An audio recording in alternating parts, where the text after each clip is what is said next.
Welcome to episode 306 of the Help Me with HIPAA podcast. My name is David Sims of HIPAA for MSPs and Security First IT. And joining me is Donna Grindle of Cardin. Welcome back, Donna. I'm so happy to be back, David. So did you leave anything in Hilton Head, or did you just paint the whole town red? I left my voice. Apparently, it's coming back. It's going to show up later today. I feel certain. Yeah. But that anybody that's listened over the years knows that that's a frequent problem of mine when I go to conferences. Yeah. So trust me when I say she runs her mouth a lot. I do a lot of things. She's always talking. It's so funny. So mostly I'm laughing really, really hard at a lot of things. People are cracking me up and I'm laughing. Yeah. I'm glad to see that people are getting out and doing the live events now. And you can kind of tell, like, people are more chipper. Yeah. It's like we were on Hilton Head Island, so we were also sitting out by the beach, which will make you chipper. Yeah, it will. So it's funny. It's great fun. I had a meeting last week, and we were in person, and this lady stood up and she goes, I used to dread seeing you folks, but I've missed you. Well, there you go. I was like, yeah, okay. So anyway, in today's show, we're going to be talking about HIPAA and UFOs. Yeah, because that's what we would be doing if we were left to our own devices. And so unfortunately, that was the pre-show that you are not going to get privy to. The craziness that happens before we hit record. But no, in today's show, we're actually going to be talking about something a little more mysterious than that, which would be the new cyber executive order that's come out. Yes. And Donna has read that because she loves bathroom reading and pulled 6 points out that we're going to discuss in this new cyber executive order. And, people in our space are looking at this and what does this mean for us? And what is it going to do? And what's it going to change? And, we've been saying there's got to be something coming, because it's getting, I don't say it's even getting, it is already bad and it gets worse. As we're recording today, we learned that a major insurance carrier paid $40 million for a ransomware. I'm trying to call them settlements. Ransomware settlement. They negotiated down to $40 million. Yeah, $40 million. That's crazy. So it's bad. It's bad out there. So there just has to be something. And I don't know. We've talked about this numerous times about where does the motivation come to start protecting yourself to the same extent that people are willing to attack you. Well, we're starting to get companies that let's just say they're not even remotely tied to healthcare, but they do business with the big companies. Now, between 50 and 100 employees, not a huge company, but they provide a valuable service. Clearly, been in business a while, and now they're having to fill out those questionnaires coming from the bigger companies. And they're sitting there looking at me, well, I don't have time to do this. And I was like, I've been listening to that for years. There's plenty of doctor's offices that are your size and smaller that have had to figure out ways to do this. It's just part of doing business today, and you've got to find ways to do it. And, we know how to build those today from having done it, but you can't just say, oh, I'm just going to outsource it, and then magically I'm going to suddenly be cybersecure. No. Yeah. Now, one thing that we talked about in the previous episode was how we thought that the insurance industry might be one of the things that pushes people into that. And this week I actually got an email from somebody, and they're like, we need a security risk assessment. And so I'm like, okay, let's talk about what kind of security risk assessment, because, you and I both know that's the term that gets thrown around loosely, especially in the technology world. Yeah. And so we had a brief discussion about, do you want something that's more HIPAA security risk assessment? Do you want IT risk assessment, cybersecurity risk assessment? What are you trying to do here? Yep. And honestly, my first thought was they've had a breach and they don't want to say anything about it. That was my first thought. But I later found that they're trying to get cyber insurance. And so that kind of proves our point that these insurance industry and what they're asking people, especially when they start looking at getting cyber coverage, it's going to push people to start asking questions. Like, do I have this? Am I doing this? I don't know. What are my vulnerabilities? What are my risks? And then maybe they'll start taking these things seriously. So I'm encouraged by that. Well, and you'll see it with this company that I talked to this week. Yeah, we do HIPAA, but we've been telling you this is coming. It's coming. It's coming. And they're like, well, we want to do NIST compliance. And I'm like, well, you don't do NIST compliance. Well, we just want to get a NIST certification. It's not really that easy to do what you think it is. It's not what you think. And, but I'm trying to, at least I spent some time, and the guy really wanted to learn. Yeah. But if we can't get people in healthcare understanding this stuff, it's a lot of work coming our way to get every single business. And that's what we need to talk about in this. There's some interesting stuff in this executive order, and it's a ton of stuff that you and I have been talking about for years that we're going to have to do. So there really wasn't anything super surprising. It's just that there's some urgency behind it. I wonder why. I can't for the life of me figure that out. Yeah, it's I went to a business meeting Wednesday, and part of the thing is you have to introduce yourself each time. And so I introduced myself and my company, and I said, does anybody have any questions as to whether ransomware affects your life at this point? As you're all wondering if you're going to put gas in your car this week. Yeah. And did you get a laugh? Yeah. And everybody's a very uncomfortable one. It was like, when are you speaking next? Can you do something on ransomware? Yes. Yes, I can. Oh, that's great. All right. So you want to touch on we could mention the boot camp, but we only got a couple. I mean, we have to decide where we're going to cut off. Yeah. We have never been this full this soon. So it's a new place for us to be, which.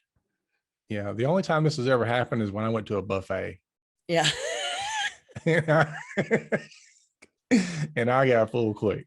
But anyway, if you want to know more about the HIPAA Bootcamp, go to thehipaabootcamp.com. This last one of the year is going to be August 17, 18, 19. If it is full, we will tell you so and put you on the list for the next one. If it is not full, then we don't know if the next one's going to be virtual. It may be time to do one in person here in the spring or something, but we haven't even thought about that we now need to come up with dates for 2022 boot camp. But I don't know. Yeah, don't make me get in the corner and start rocking back and forth. I'm not ready for that yet. Yeah. Still trying to get through this year and recover from last year all at the same time. It's insane. But it's all good. It's all good, especially when our businesses look at what's happening in this executive order. So you want to hit it or not? Let's hit it. So thought number one, you've got down here. Point number one. Oh gosh. What are you laughing about? Just where I am so tired. And then you were like, oh, okay. We're in for a ride, folks, trying to talk about this stuff. So yep. So anyway, So your point, number one, was that the policy statement itself has some interesting and important things to note. Yeah. I saw a few articles like the top 4 things or this or that, and they were talking about the specific line items. But to me, in the policy statement itself, just like we were mentioning a moment ago, these are things that I don't recall ever truly being at play in a directive for all of us. It starts with the United States faces persistent and increasingly sophisticated malicious cyber campaigns that threaten the public sector, the private sector, and ultimately the American people's security and privacy. I don't know why, but I had to laugh at that sentence because my first thing I'm looking at is going, why didn't it just say Americans' security and privacy instead of the American people's? Well, apparently sometimes people don't know what we're talking about. I don't know.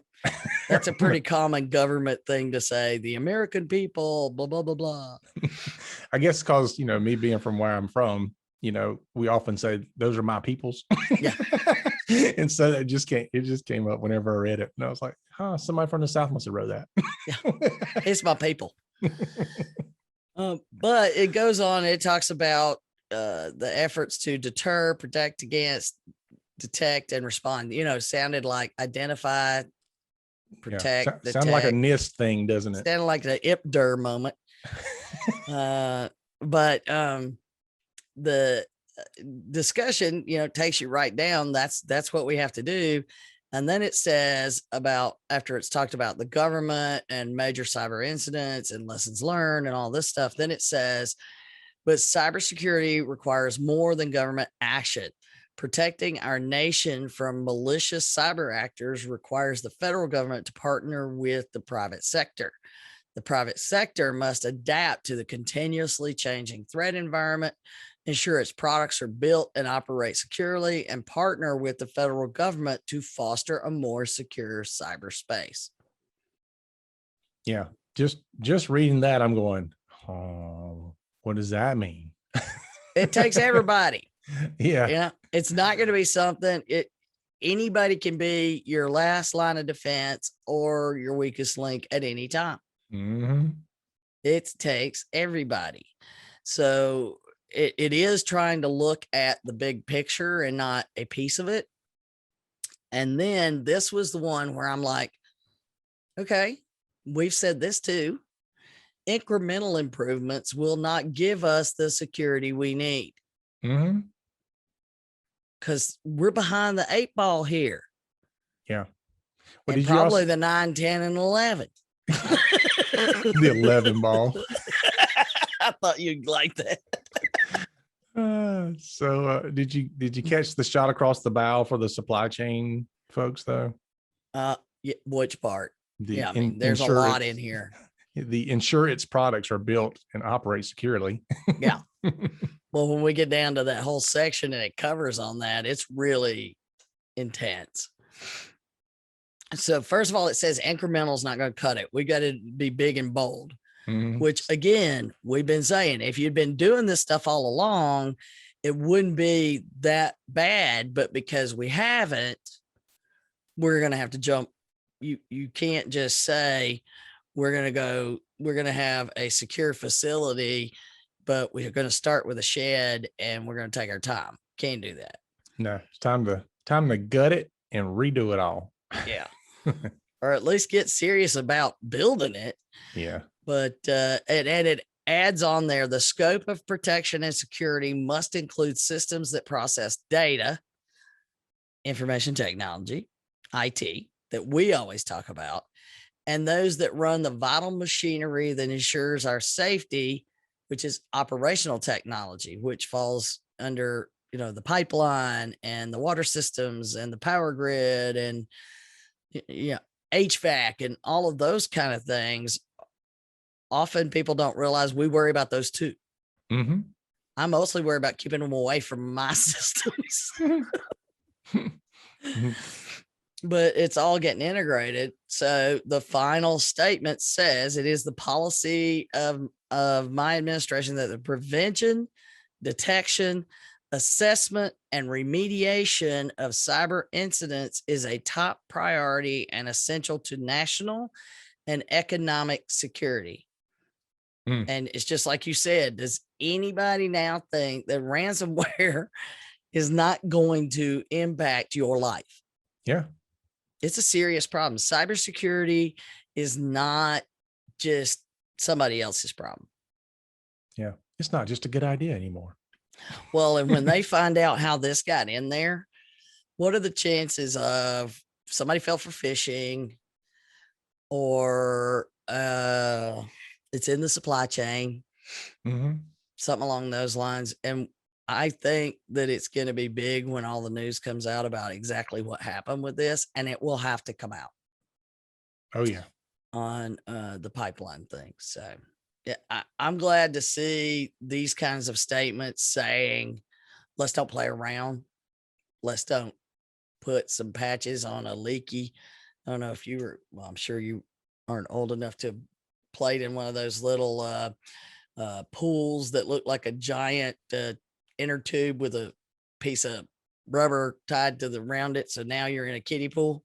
And ours had little pieces of duct tape all around it as it would start to deflate. We can't do that. You know, we've got to get this going.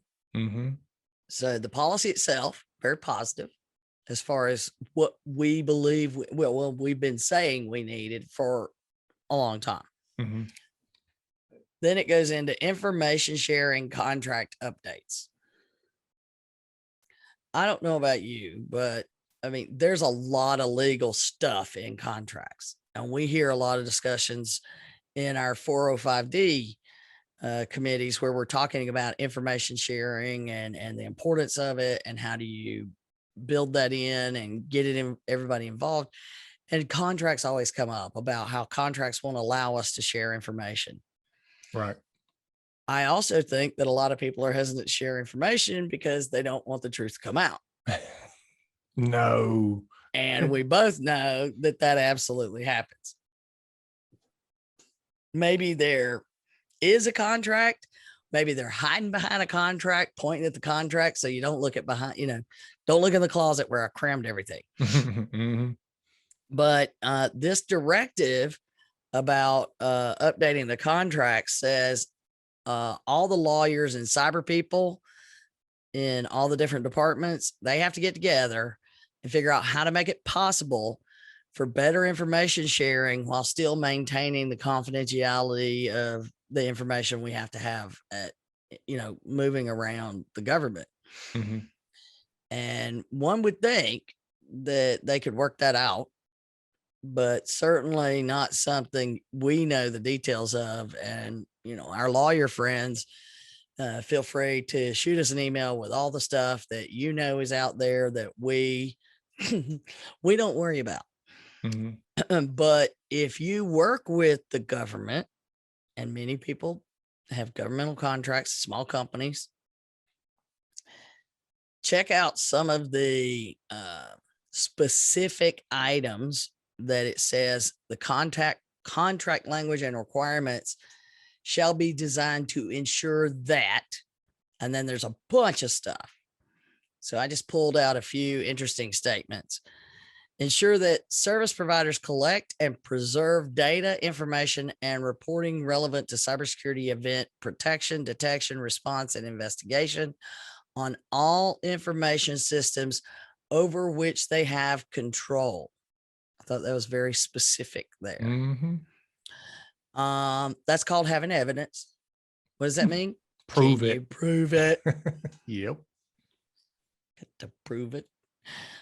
Service providers share data, information, reporting as they relate to cyber incidents or potential incidents relevant to any agency with which they are contracted.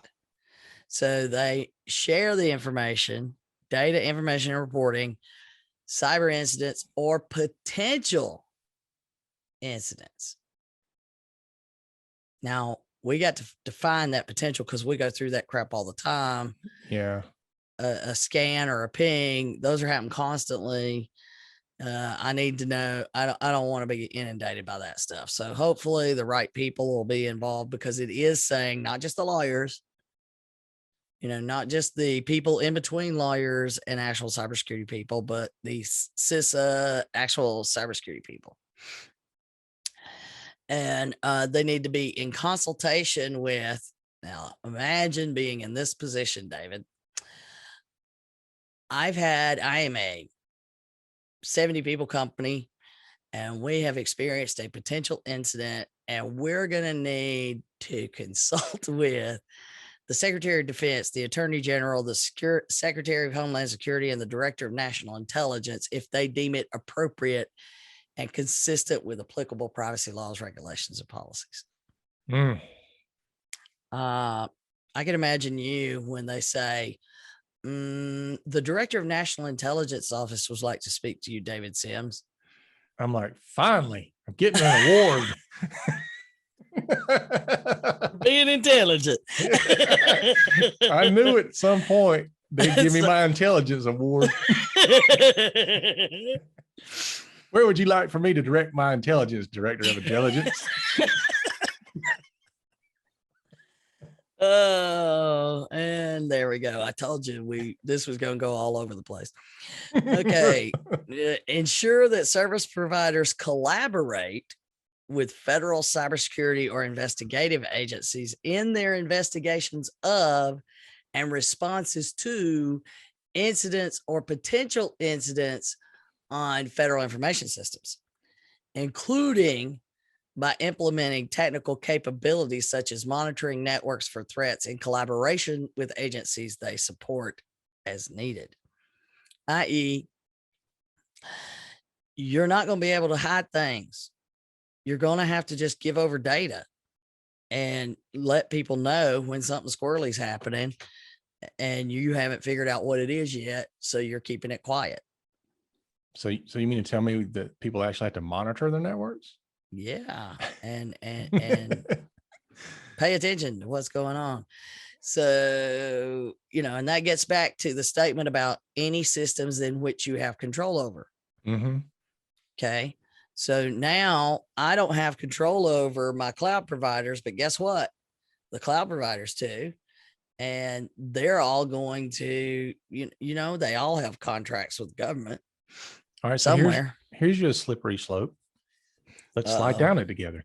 How about organizations where they have a very distributed workforce and potentially the employees, they do the BYOD thing. So maybe the employees are buying their own computers or laptops and they're working from home. How do those fall under all this? Because it sounds like those need to be monitored. They need to, they fall under that same classification. I think we're at the point where the BYOD has had its joy. I agree, because I've even from the beginning, I've always said that's a bad idea. Yeah. Well, the businesses saw it as great. They could expand their technology and not buy the devices or manage the devices. And I don't think a lot of them realize how much that has saved them over the years or how much of an opening that's created. Mm-hmm. Yeah. And we see this a lot with phones, mostly, like not necessarily with computers and laptops and all that, but really the whole work from home thing. Well, we've seen it lately. But historically it's not been that. It's been the phones, and those provide even bigger issue. You go in and you're like,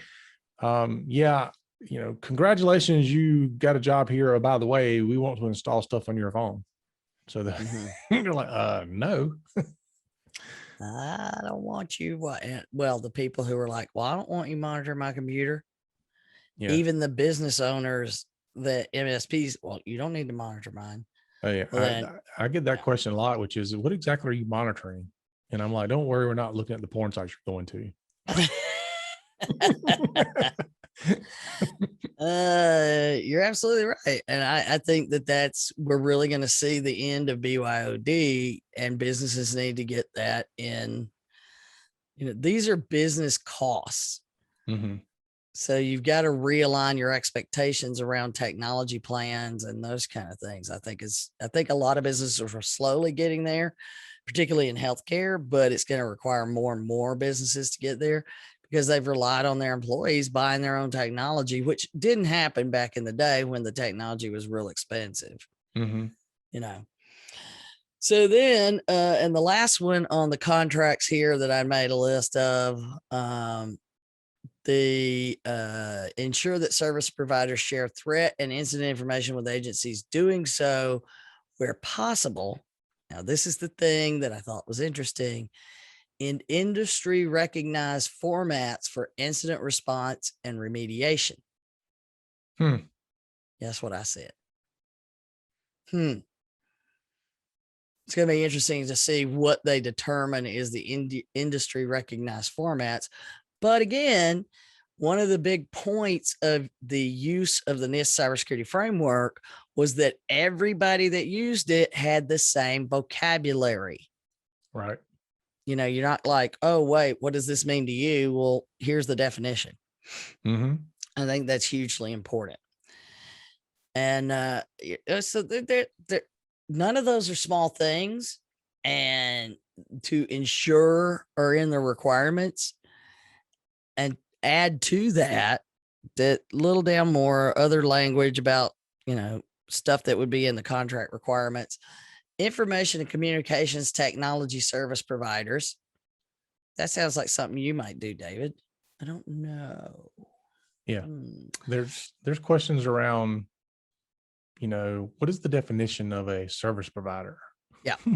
But basically they're saying it's everything. And there are some definitions included in there to clarify that. But the bottom line is, if you're doing any kind of information technology, communications technology, so all of you phone people that think it doesn't apply to you, it's time to get over it, because we've been saying this for a while. And maybe we should just we need to come up with a phrase that means that's more interesting so that we don't have to say that's what we've been saying. We'll come up with our own phrase. I don't know what it's going to be. If you've got some ideas, send it in.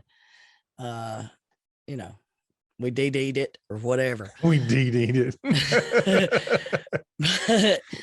But it says any of those providers entering in a contract with the agency must, here's the language, promptly report to such agencies when they discover a cyber incident involving a software product or service provided to the agencies, or involving a support system for a software product or service provided to the agencies. That says SolarWinds.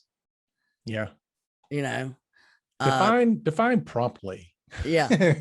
Promptly, and a support system. So there's going to be a lot of that. Mm-hmm.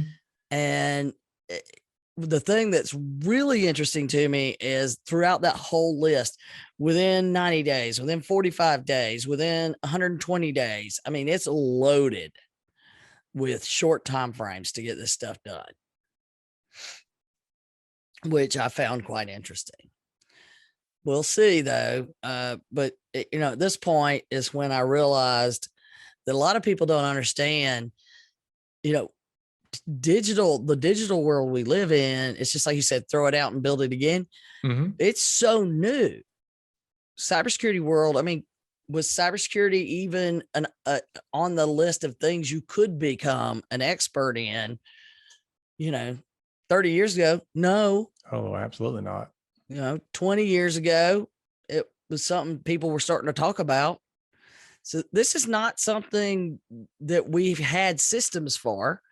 So imagine that when we started having planes flying around, have you ever seen those graphs of how many planes are flying around the United States at any one time?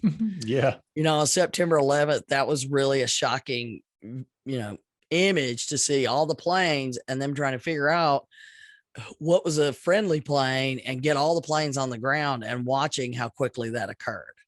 Yeah. Well, imagine that is what they're trying to do, is to get to the ability. We have that level of understanding of what's happening in our cyberspace and where is good traffic and bad traffic and being able to find it. But we're just going to start with all the planes are already in the air. And by the way, last year we threw up a whole bunch of planes that are covered in dust and hadn't been checked in years and years. Mm-hmm. And now David Sims is now the FAA. y'all need to tell me who you are. Yeah. And you got a lot of people flying planes like, I have never done this before. Yeah. Or I got this. Oh, wait. Does anybody know how to land? Does anybody know? Does anybody know what to do if that propeller stops spinning or that starts smoking? And that's where we are. And now suddenly we're going to try to understand that and make sure that we protect everybody up there. Yeah. The other piece of this, talking about cybersecurity and how much it changes.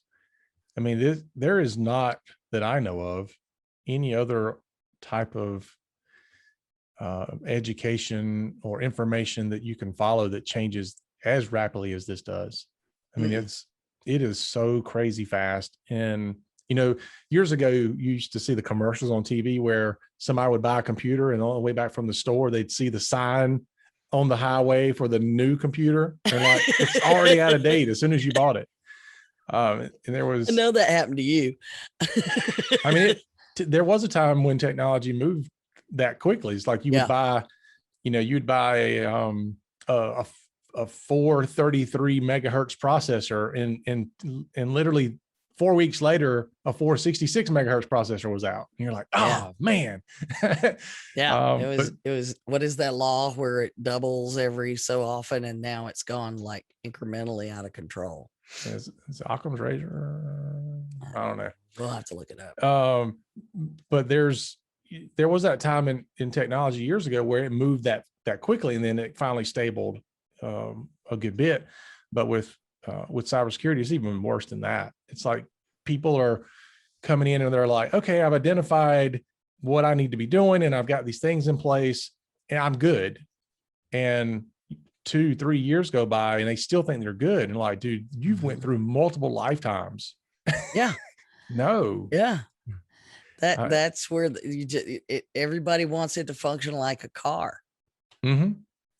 Yeah. And it just can't. And this is why doing these types of assessments, we talk about HIPAA risk assessments, security risk assessments, all these things, doing them annually is the bare minimum.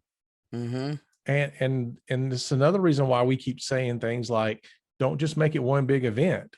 Every single time you have something that's changing in your environment, do a mini SRA for that particular thing. Otherwise, you're going to get to the end of the year and you're like, oh, now we need to do this big, massive thing called a risk assessment, and nobody's got time for it. And it just gets pushed back and pushed back and pushed back.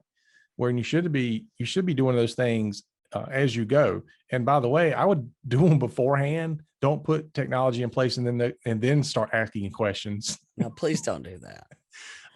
The number of times I've been brought in and we need you to consult on something. Okay. And then the next statement is, we did this now. I'm like, wait a minute. So you just want me to tell you how you can continue doing the wrong thing and make it right? I don't know that I can do that, but anyway, so bringing IT in early, just to have the conversation. Look, we're thinking about doing this. What is this opening us up to? What risks are there? What vulnerabilities are there? What should we be thinking about? What questions should we be asking? Mm-hmm. And, I understand this slows down the process because, God forbid it takes more than 5 minutes to have this conversation because you're trying to, roll something new out and make money on it. But, I understand you don't have time, but you really don't have time for it to go bad. Oh, God. Yeah. Yeah. I had somebody ask me the other day, they want me to pull something up. And I was like, hold on, I got to enter in all these codes and 2FAs and all that. And she said, isn't that such a pain? And I'm saying, my response was, not nearly as painful as what happens when things go bad. Exactly. That's the way, we just go, security's not convenient. Rule number 2. Yeah. Rule number 2, we should just say rule number 2, rule number 1, rule number 3, rule number 1, security's not convenient. security not optional, and it shouldn't screw you up. Rule number 1, 2, and 3. There you go. That's it. And it's Moore's law. Moore's law. Moore's Okay. law. I was close. Yeah. Racer. I'm like, I know that ain't right. Yeah, I got to really look it up. Yeah. Okay. So anyway, number 3, zero trust adoption, which I started using this after my divorce.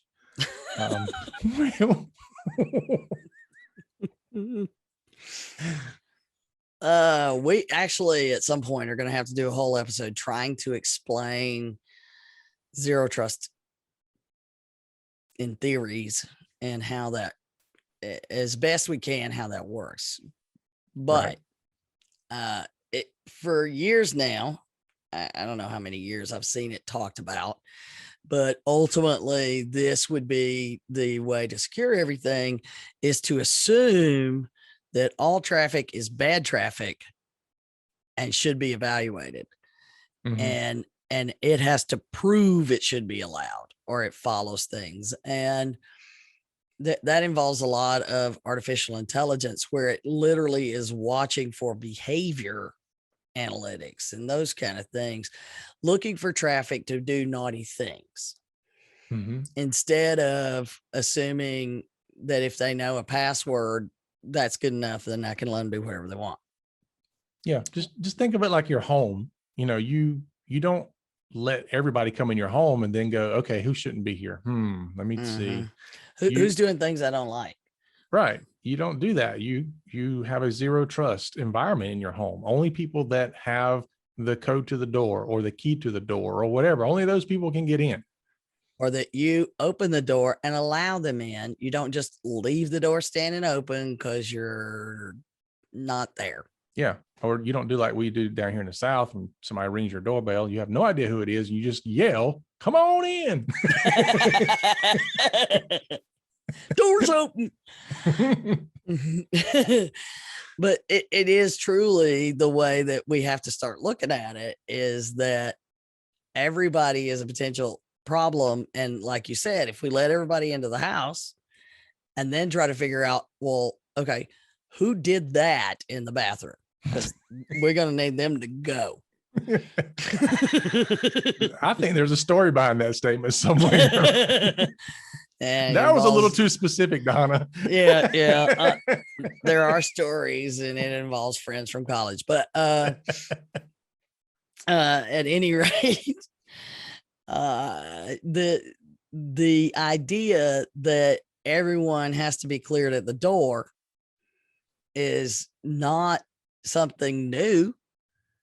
You know, we get carted at the door going into places, and you go through the detection and all of that at the airport. Well, you need to do that on your computer too. So this whole zero trust adoption is huge for it to be put in as a directive for federal systems, because it's just, and first of all, I don't disagree. A lot of these ideas, I look at them and I'm like, yeah, I see this problem or that problem. If you could truly make it work where it doesn't violate rule number 3 of security requirements, that it makes it inefficient to do your job, then I'm all for it.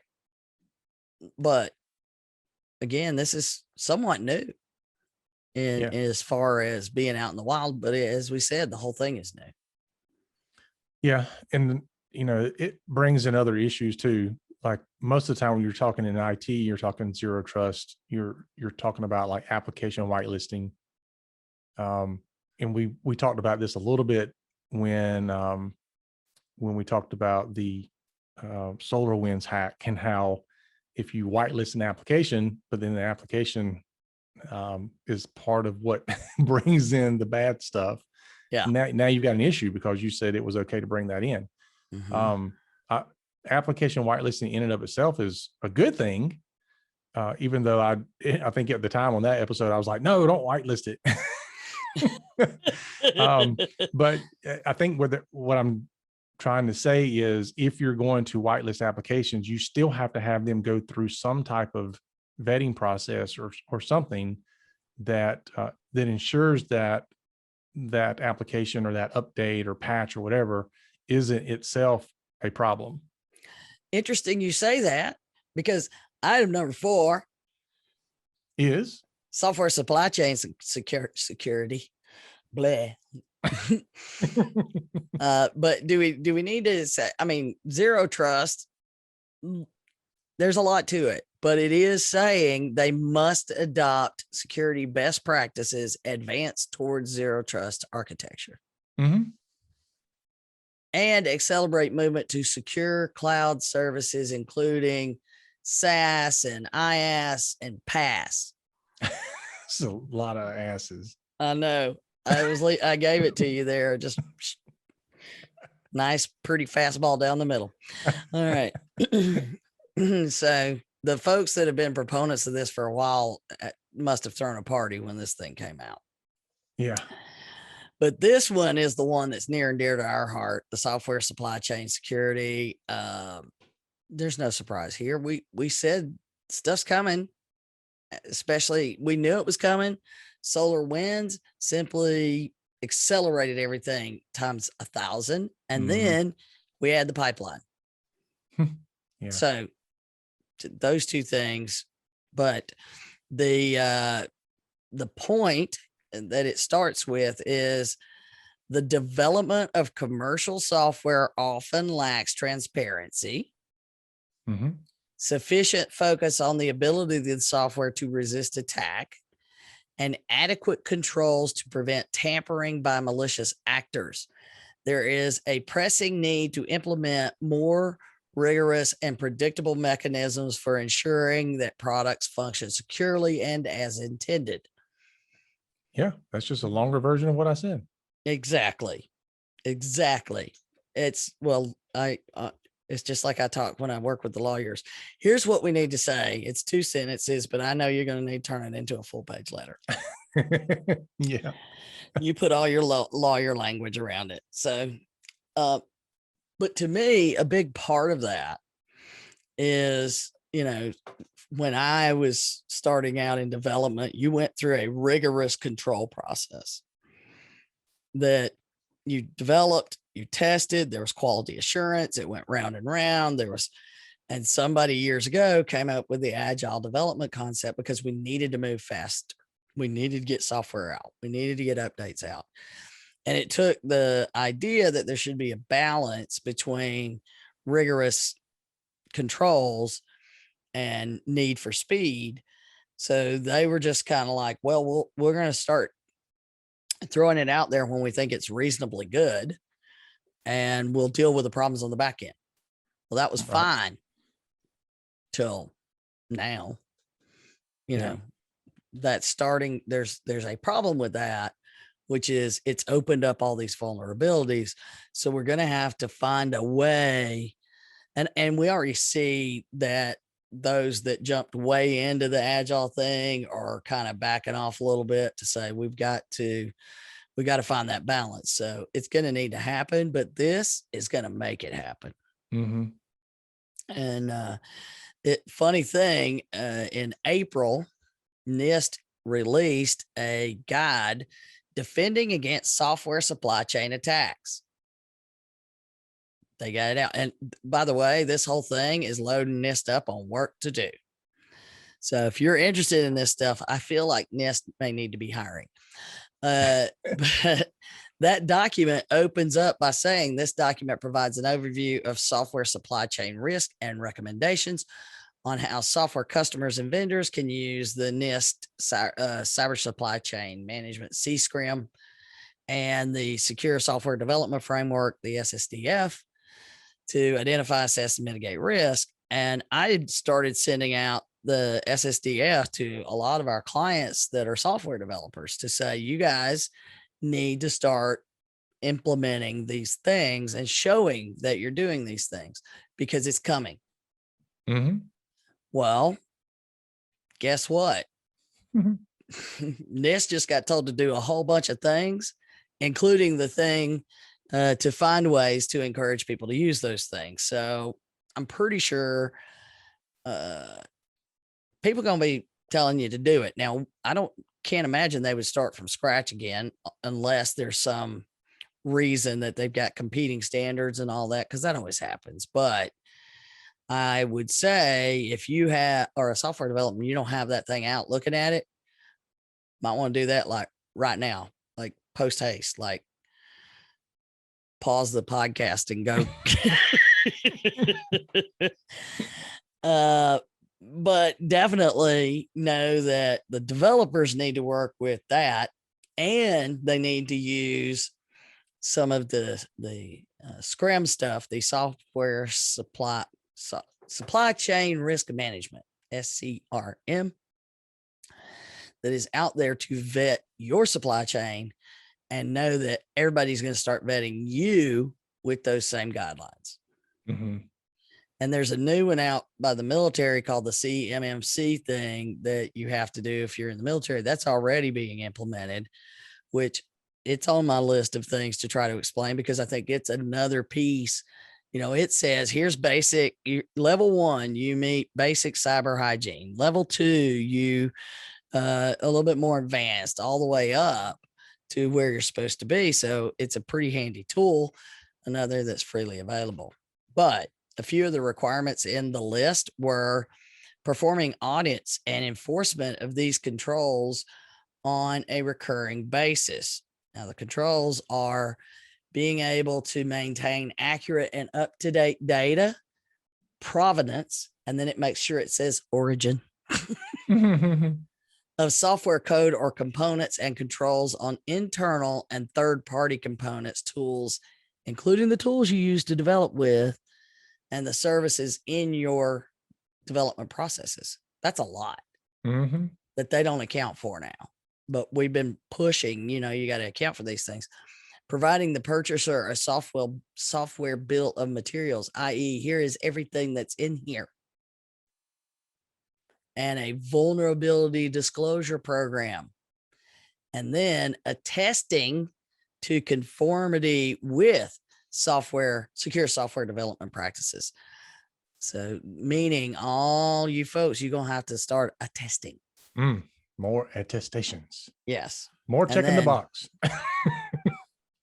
So, and then it points out the NIST CSCRM. So the cyber supply chain risk management guides. Mm-hmm. And then we've talked about it before and keep trying to get back to the updates to HIPAA, which is the healthcare specific guide that is designed for small and medium healthcare organizations. So if you aren't familiar with those guides, pull them out after you do the SSDF. Yeah.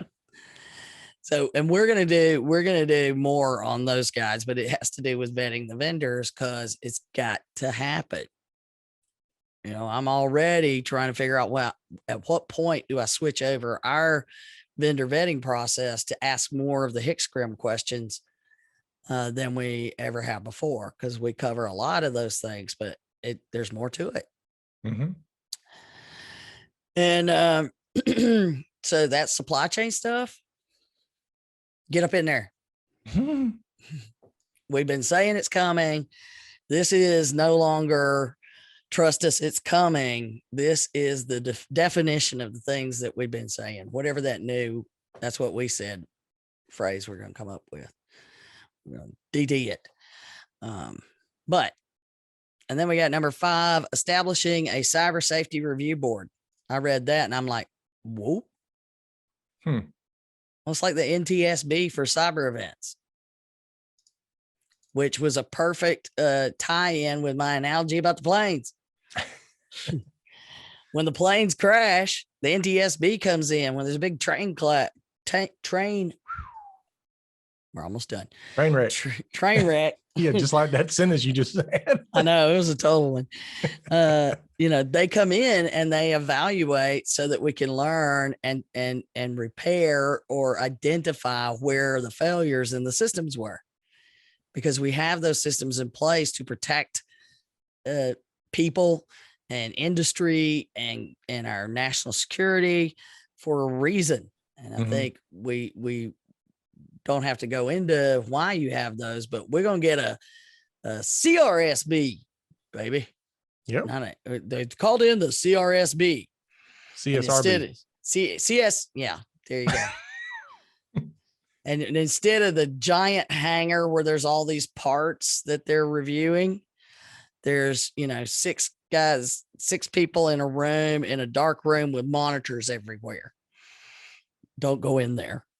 But that is got a long process that it'll have to go through to create it, but it has to have representatives from CISA, FBI, NSA, public and private sector professionals to investigate major incidents. If you just paid $40,000, $40 million, I am so done. $40 million, you can expect to get a visit from the CSRB. Mm-hmm. And then the final one I just wanted to point out was standardizing the federal government's playbook for responding to cybersecurity vulnerabilities and incidents. It's going to make everybody do it the same way, so we're all speaking the same language, because up till now, every agency built their own because we were all doing it as we went. And that's a big issue, is there's not any real standards. And this can really impact national security and economic security and privacy and all those things. So these specific playbooks, and what is it, David, that we cover in the boot camp? The need for documentation, a specific ransomware playbook. We start with that. Yeah. Oh, look, I've already lost him. See what I mean? Sometimes it's hard to follow you, but I know. Well, I'm talking about playbooks. So I thought we were talking about playbooks. But anyway, this directive says in 120 days from the date of this, which is last week, they will come up with a standard response that covers all the NIST standards and appropriate guidelines, and includes requirements for improving detecting vulnerabilities and incidents on federal systems, investigating and remediation capabilities, and some specifics on nothing in there is supposed to mess up national security. Wow. You got 4 months. Make it happen. Yeah. Standardize all just the playbooks for responding, that alone. And NIST is supposed to be involved in all of these and all these layers. And there's going to be public yeah, I'm done. So just like we're involved in the public private task groups for the 405D and the HIPAA stuff that we do, there's going to be more involvement there. And I can seriously see, where we started with this whole HIPAA thing, with the Recognized Security Practices Amendment to high tech. And now we're going to have this, that we're going to have, they're going to be asking us to show up for more stuff, David, and we're going to get pressured more. Mm-hmm. But that's okay. I can take it and say no, right? Yeah. This is one of the things that we hear often when we're talking to healthcare providers. Are like, I don't like the fact that government's making me do these things, and they're telling me I've got to have all these controls in place and all that. And now you're looking at it, oh, this is going to roll out everywhere. I know. And so you almost want to look at the medical field and go, you guys should be sitting back now going, we've been doing this for years and we're good. What are you complaining about? But instead, there's still a lot of them that are like, oh gosh, now it's more stuff I got to do that I'm probably going to balk at. I know. Just do your stuff. Just do your stuff and lay low. Yeah. So, to quote you, we did this long ago. Because, matter of fact, I think one of our episodes in the past was called HIPAA for Everyone. I know, yeah. This is what we're talking about.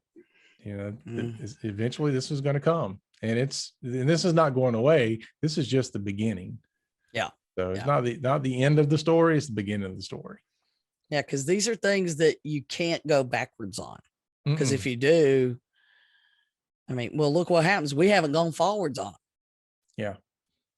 Yeah. And it's, and things like this, here's the fun part is I don't know how they're going to figure this out, but things like this have to move at a much, much faster pace in order to keep up with the cyber threats and vulnerabilities.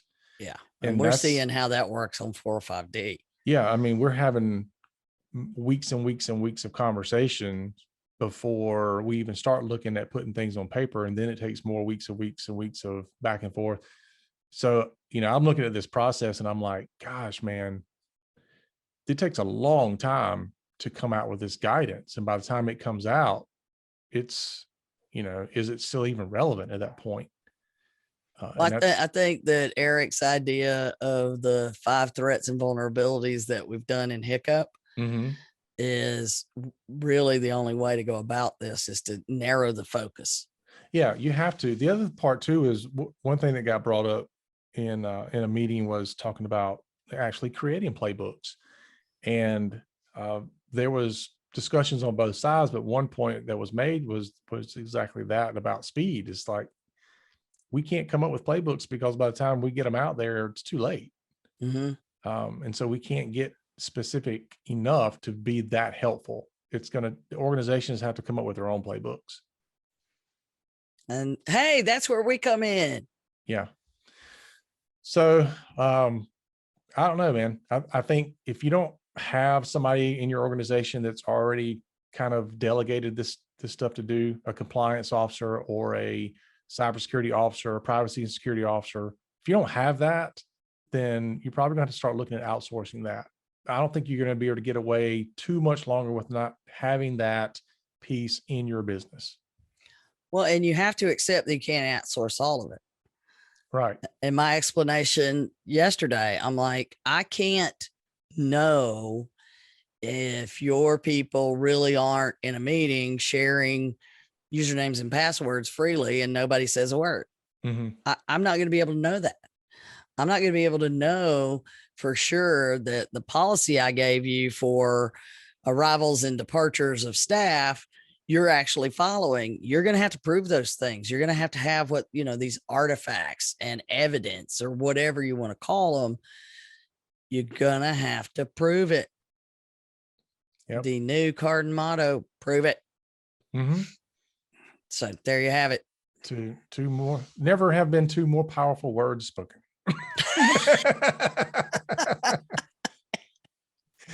All right, Indeed. folks, that is our show for today. Thanks for listening. Remember to share this podcast out on your favorite social media site and, rate our podcast. We appreciate it. Give us a review. We always need your help to spread the word. And as always, remember, for Donna and myself, the HIPAA is not about compliance. It's about patient care.